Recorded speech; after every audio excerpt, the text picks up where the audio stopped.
वन्दे मातरम् वन्दे मातरम् सुजला सुफला मलयज शीतला शस्य श्यामलां मातरं वन्दे मातरम् शुभ्रज्योत्स्ना पुलकितयामिनी पुल्लकुसुमिता द्रुमदलशोभिनी सुहासिनीं सुमधुरभाषिणी सुखदां वरदां मातरं वन्दे मातरम् वन्दे मातरं वन्दे मातरं वन्दे मातरं वन्दे मातरं Vande Mataram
And my dear brothers and sisters, in the beginning, I would like to wish you a very happy Independence Day to all of you.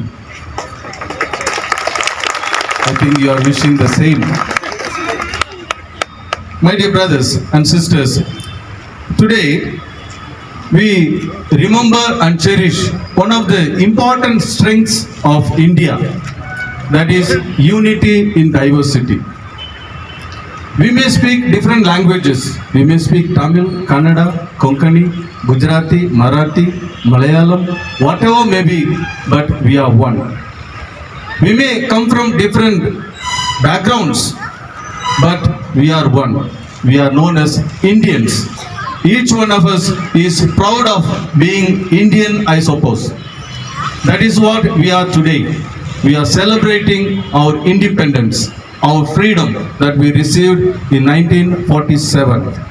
So many people have sacrificed their lives to get this freedom.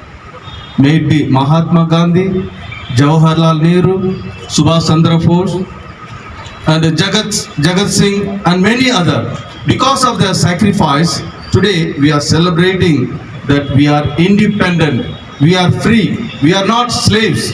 My dear people, this freedom has to be cherished and celebrated every day.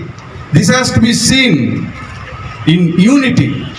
Even though we are in diverse situations, but we are called to be united always. My dear people, let us take our freedom fighters, our leaders, who set a very good example about this. They are coming from different backgrounds. They are not from single family, but they had only one goal in their mind. That is freedom, one India, independent India. Today, we are celebrating that dream, that thought that they had in their mind. That thought, that dream also be ours today. Look at the garden. There are many flowers in the garden. They are in various colors, in various shapes. But when you look at them in one side, they look very beautiful. Even though we are diverse in languages, diverse in cultures, traditions, and in our celebrations, but from outside, when we look at all this, it looks very beautiful. This is what foreigners, all of them admire of us. We are in diverse situations, but we are one as Indians. So this is what makes us very proud to stand very high in front of others, all foreign countries, my dear people. As our flag is flying very high, let our sentiment also fly very high. And I wish you once again all the best, and I wish you happy Independence Day.